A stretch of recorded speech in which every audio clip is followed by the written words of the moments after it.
Well, I want to welcome you here today, and with me as my guest is U.S. Marine Corps Major General Bradley M. Lott, retired, and he is now the Director of the Defense Contract Coordination Center for us here in the state of Michigan. And General Lott, welcome, and thanks for coming in today and tackling that snowstorm that's out there. And what I'd like to do is find out a little bit about you and your background.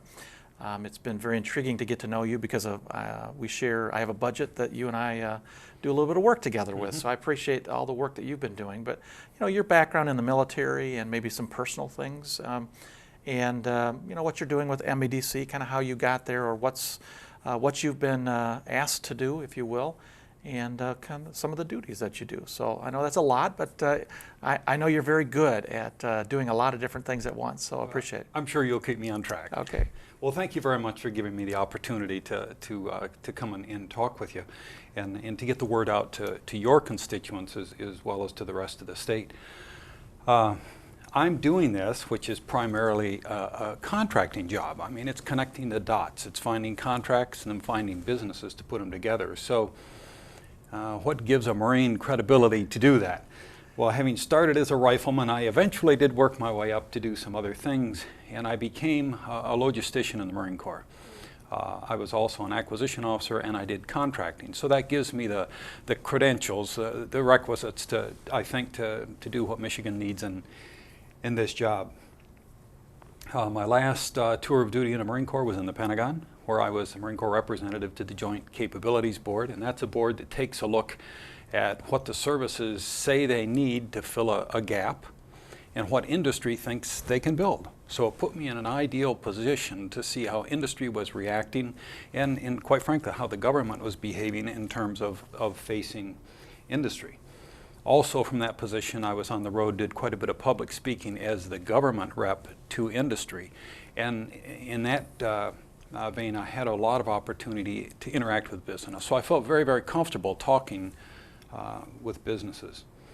I came back to Michigan and started my own company here, which was an expeditionary logistics consulting company. I was going to go solve the problems of the big oil rigs and the ice road truckers, but instead the demand was help us with contracting. So that's how I came to do that. My kids and grandkids are all in Michigan, so Michigan was the place to come home to.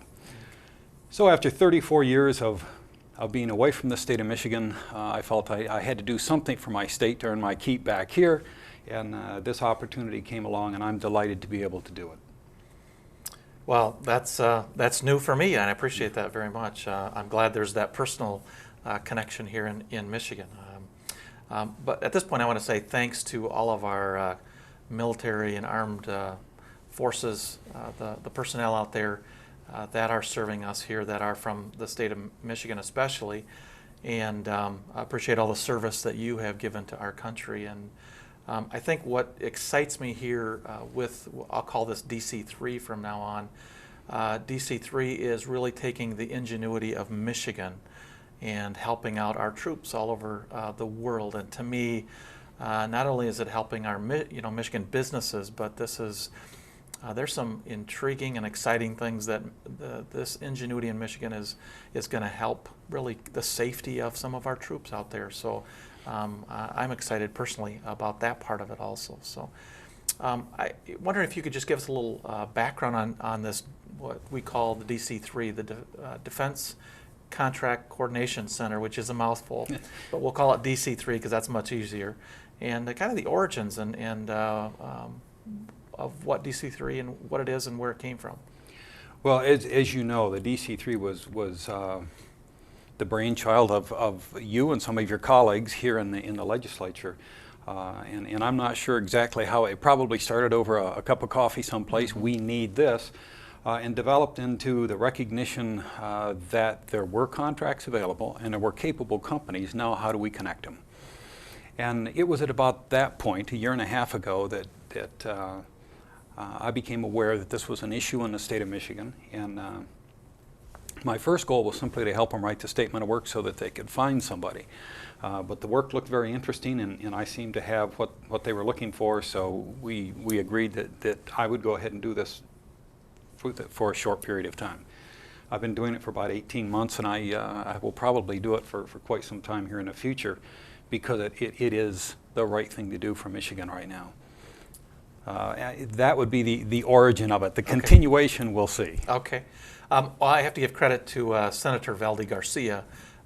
He is also, I believe, an officer in the military, and I'm not exactly sure even what rank he is right now, because I know he keeps on climbing, but he is finishing his last term in the Senate and has been very active in the military, and I believe that cup of coffee might have been with Senator Garcia and a few of his colleagues, and really I happened to come into office right when it was being birthed, I guess I would say. So you and I will probably be on this road together for a few years, I hope. Well, that's good news. Yeah, exactly. Just tell me the purpose of DC3 and what it's trying to do for Michigan manufacturing. I boiled down my mission statement to just a few words. It could be very complex, but I've taken what the legislature wrote, and most of you are lawyers and have written a great deal, but I boiled that down to my mission is to create jobs through defense contracting. It's that simple. So I want to go out and find contracts that take advantage of the very capable supply chains that the state has. We just have some enormous capability and obviously excess capacity in this state that I'm trying to match up with those contracts. And in doing so, if I can retain jobs, or if I can create jobs, or if I can bump part-time to full-time, or just create some additional training, those are all within the purview of what I see as my mission, to create jobs, better jobs, higher paying jobs through government contracting. The kinds of contracts are with the government itself, obviously, but it's also with primes.